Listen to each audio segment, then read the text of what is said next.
Dans cette vidéo, je vais te montrer un effet que tu n'as jamais vu nulle part ailleurs.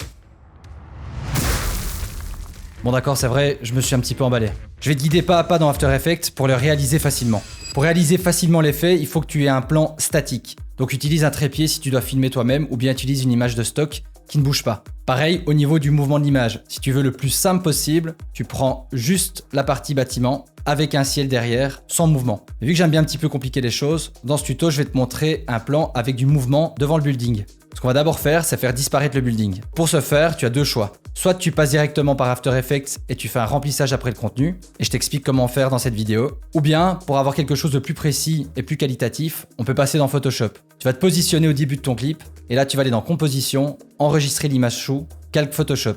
Une fois dans Photoshop, tu vas utiliser l'outil lasso et tu vas détourer ton building. Et au niveau du remplissage génératif, tu ne mets rien et tu mets générer. Et là, tu vois que le résultat est assez bon. Tu peux exporter ton image et l'importer dans After Effects. Une fois que tu as importé ton clean plate, tu peux le positionner en dessous de ton clip. Donc maintenant, tu vas déjà dupliquer une première fois ton clip.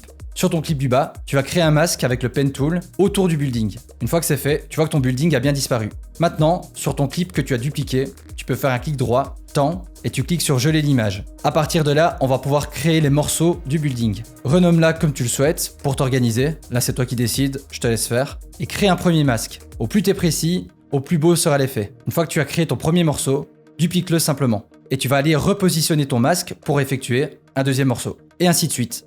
Tu peux faire 2, 3, 4, 5, 10, 42 morceaux, c'est à toi de voir. Moi je te donne juste les bases, après toi tu fais ce que tu veux. Une fois qu'on a ça, on peut aller ajouter un peu de réalisme à nos différents morceaux. Cache tous tes morceaux et fais-les un par un, ce sera plus simple. Laisse visible que le morceau du haut. Clique n'importe où sur ta timeline pour qu'aucun layer ne soit sélectionné. Et ensuite tu vas aller chercher le pen tool. En faisant ça, en fait, tu vas pouvoir créer une forme. Et donc ce qu'on va créer ici maintenant, c'est la forme du dessous du building. Fais quelque chose de réaliste au niveau des perspectives, à toi de voir en fonction de tes plans. Au niveau de la couleur, prends l'outil pipette et prends une couleur déjà du bâtiment que tu peux un peu fine-tuner pour que ce soit le plus réaliste possible. Et pour aller un poil plus loin dans le réalisme, tu peux aller dans les propriétés de la forme et choisir dégradé radial. Ça va te donner encore un tout petit peu de profondeur, c'est très léger, mais tout est dans le détail. Une fois que ta forme est créée, tu vas sélectionner celle-ci dans la timeline et sélectionner le morceau de bâtiment qui s'y raccorde. Là, tu vas faire un clic droit, précomposition. Transfère bien tous les attributs dans une nouvelle composition. Et tu renommes. Voilà, ton premier morceau est fait. Et maintenant, il suffit juste de répéter cette opération pour tes 42 morceaux. Une fois que tu es arrivé là, maintenant tu vas devoir animer les différentes parties du building. Et là, c'est à toi de faire le tuto. Tu choisis vraiment ce que tu veux. Tu peux animer l'échelle, la position, la rotation. Ta créativité est vraiment la limite. Donc je te laisse faire, vas-y. Une fois que tu as fait tes positions et que tu as animé comme tu voulais tes différents morceaux, tu peux sélectionner tous tes points clés. Et là, on va aller jouer un peu sur le graphique de vitesse. Tu sélectionnes donc l'éditeur de graphique et tu regardes bien que tu es sur le graphique de vitesse. Et là, tu vas jouer avec les différents points clés pour smoother un petit peu toutes tes images clés. Si tu le souhaites, pour un peu fine-tuner tout ça, tu peux décaler tes layers afin que l'animation soit d'autant plus créative. Une fois que tu es content avec ça, n'oublie surtout pas d'activer le motion blur. C'est ce qui fait toute la différence. Maintenant, je vais te donner un petit tips. Parce que je suis sympa, je suis comme ça, je suis un mec sympa. Si tu regardes bien, tu peux voir qu'au niveau de mon détourage, il y a quelque chose qui est pas très bon. Tu peux voir que les personnes, on ne voit que leurs jambes dans ce cas-ci.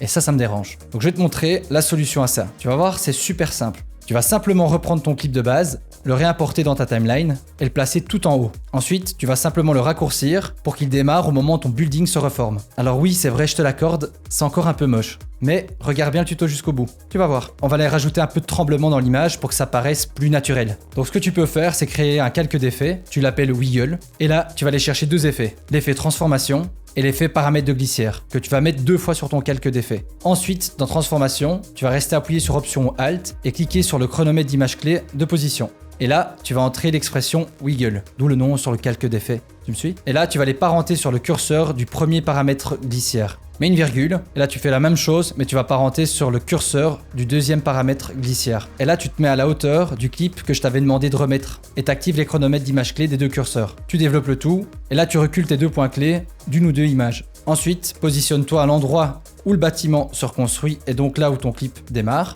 et tu mets les valeurs que tu souhaites dans curseur. Personnellement, je le mets à 10 et à 70. Je trouve que ça fait un bon effet de tremblement. Maintenant, tu avances de quelques images clés, et là tu repasses les paramètres à 0. N'oublie pas de rajouter du motion blur ici aussi. Et là, tu peux voir maintenant que le tips que je t'ai donné n'est plus si moche que ça en fait. Non seulement ça te permet d'avoir du réalisme, et en plus de ça, ça te permet de raccorder ni vu ni connu le clip.